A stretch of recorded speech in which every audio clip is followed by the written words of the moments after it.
I'm George from Ireland.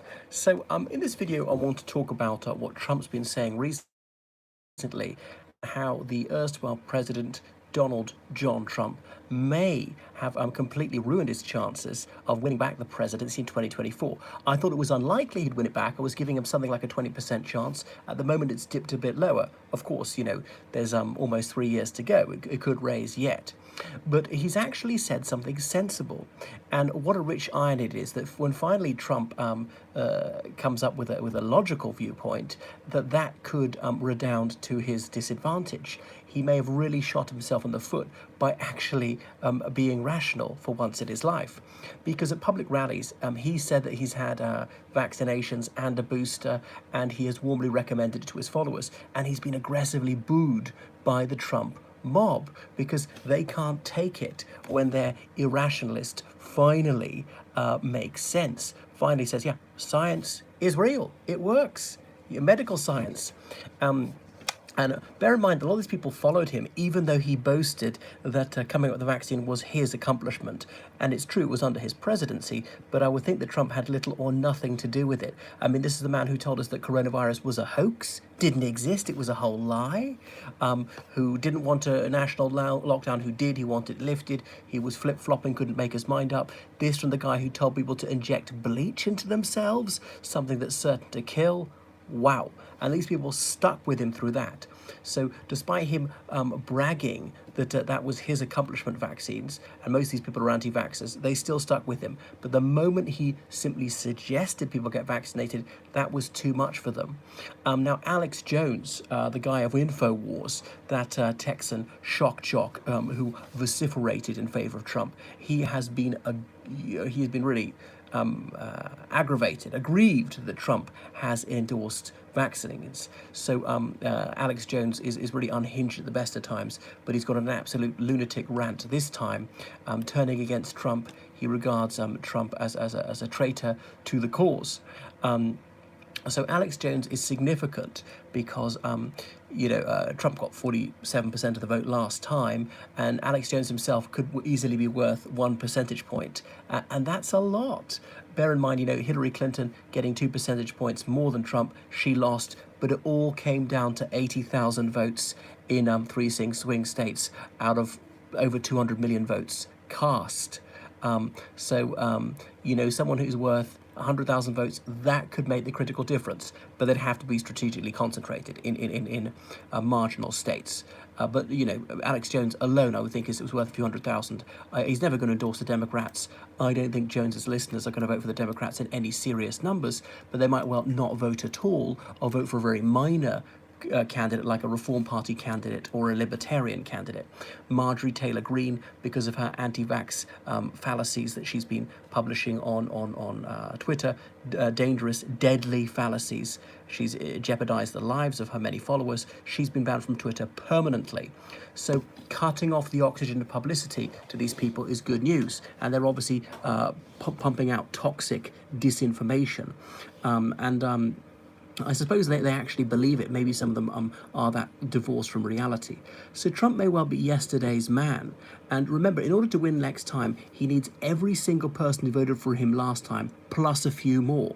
Now, that's an uphill struggle, because remember, his supporters are disproportionately old. So by the time the next election will roll around, hundreds of thousands of them would have died. That's his natural attrition. Because a lot of them are anti-vaxxers, would be even more than that. So that's why I explained in a previous video, an article, that the Democrats start out with a notional advantage of something like 6 percentage points, especially bearing in mind they've got incumbency. Doesn't guarantee that they'll win the Electoral College or even the popular vote. The Republicans, with a particularly spirited campaign, with a superb candidate, could win if they had some very alluring policies that really gained traction.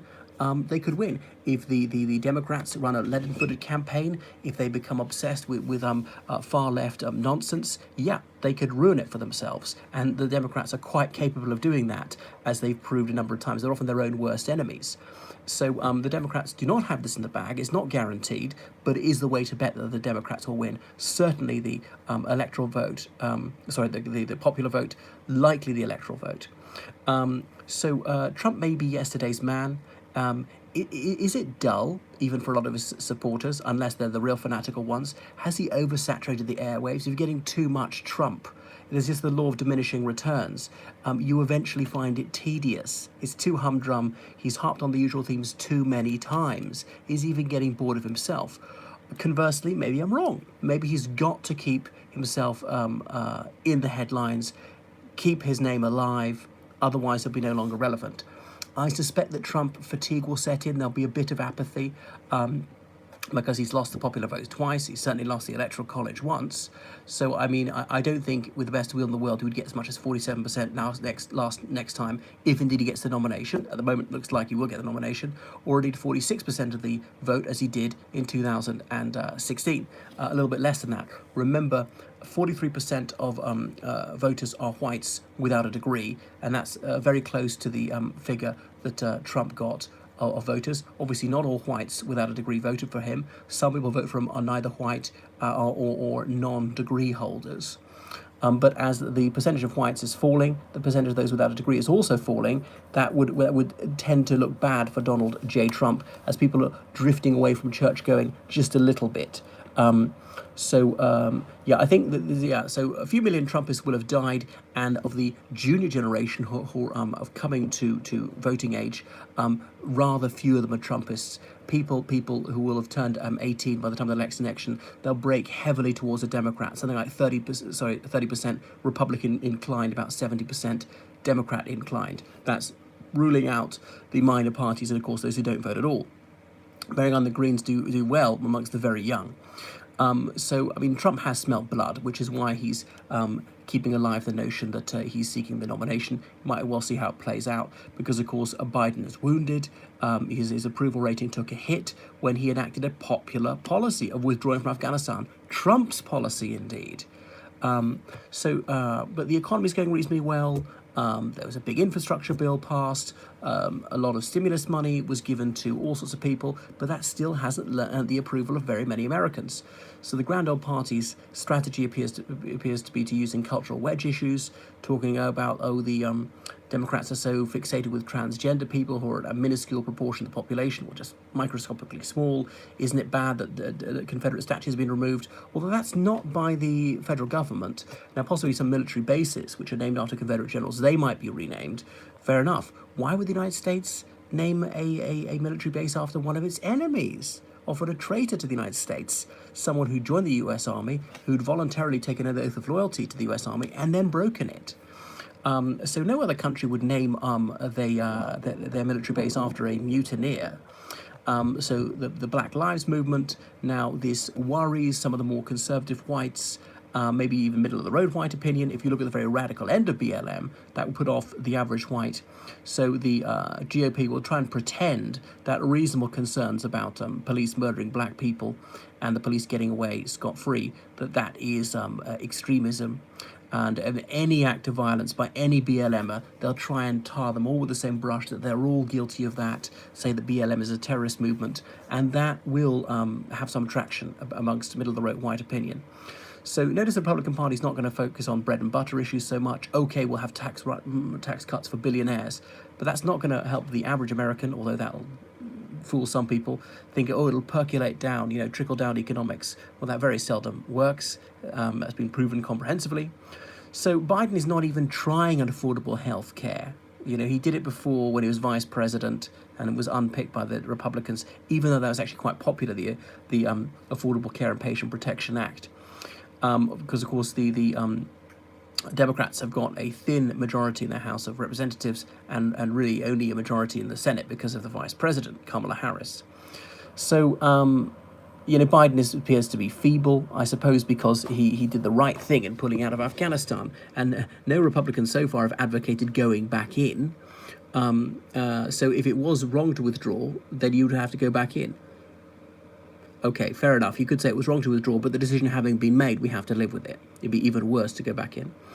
And notably, Joe Biden's made no move on Iran, lest he be thought to be a coward on that one too.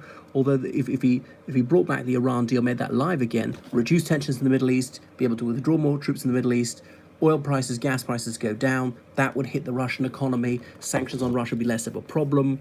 Europe could buy cheaper gas from Iran. So that would kill several birds with one stone. When there's already very little evidence that the Iranians were ever trying to develop nuclear weapons, much evidence to the contrary that they were observing the Joint Comprehensive Plan of Action with scrupulosity. So how about the dealing with Russia? You know, Biden arming Ukraine, not as much as he could be doing, warning Russia, if you intensify your illegal war against Ukraine, we will hit you with unprecedented sanctions. Is that, again, limp-wristed? Or is that smart? The United States has fought several wars over the past 20-odd years. Perhaps America could sit this one out. Moreover, it's against another nuclear-armed power. That war could go nuclear. That could lead to the annihilation of our species. So even if the whole of Ukraine were conquered, I know that'd be terrible, that wouldn't be as bad as a nuclear exchange. We have to keep these things in perspective. So Democrats would have an incumbency advantage next time, worth perhaps 2 percentage points. Remember, the Democrats have won the popular vote 7 times out of the last 8. So as a betting man, I would wager that they'll win again. But you know, Joe Biden's popularity is quite shockingly low. The only person more unpopular than him at this time of the electoral cycle is Trump. But if the Republicans were smart, will say, why will we pick someone we know is less popular than Biden, who's lost to him before? We'll pick somebody else, someone younger. Then at least we'll have youth against age. Okay, Trump could have a younger running mate, not his dimwit son Donald Jr. or that absolute cretin Eric, possibly Ivanka, his daughter. But is that too much in one family? All sorts of other credible people he could put in there. Okay, that's my penny's worth. So please subscribe. Thank you for your donations on PayPal. Toodaloo.